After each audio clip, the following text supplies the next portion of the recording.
সকালে 7 বার আর সন্ধ্যায় 7 বার যদি কেউ এই দোয়াটি পড়তে পারে, আল্লাহ তাআলা তার দুনিয়া এবং আখিরাতের দায়িত্ব নিজে গ্রহণ করে নেবেন। সুবহানাল্লাহি ওয়া বিহামদি। আমার রাসূলুল্লাহ সাল্লাল্লাহু আলাইহি ওয়াসাল্লাম কখনো এই দোয়া ছেড়ে দিতেন না। এটি কোনো আলেম দ্বীনরা ছেড়ে দেন না। এটির ফজিলত আমি নিজেও পেয়েছি। কোনো ব্যক্তি যদি এখনো সে আমলটি করতে পারে, আল্লাহ তাআলা তাকে নিজে ফজিলত দান করে দিবেন। এটি এতটাই ফজিলতপূর্ণ দোয়া, আমি বলবো এই দোয়াটি প্রত্যেকের পড়া উচিত। আপনার পরিবার প্রত্যেকটা সদস্যের পড়া উচিত। এই দোয়াটি আপনারা শেয়ার করে দিবেন।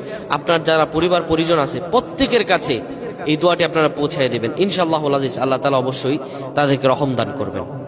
রাসূলুল্লাহ সাল্লাল্লাহু আলাইহি ওয়াসাল্লাম বলেন, কোন ব্যক্তি যদি সকালে 7 বার আর সন্ধ্যায় 7 বার পড়তে পারে, হাসবিয়াল্লাহু লা ইলাহা ইল্লা হুয়া আলাইহি তাওয়াক্কালতু ওয়া হুয়া রাব্বুল আরশিল আযীম। হাদিস শরীফ আবু দাউদের 321 নম্বর হাদিস।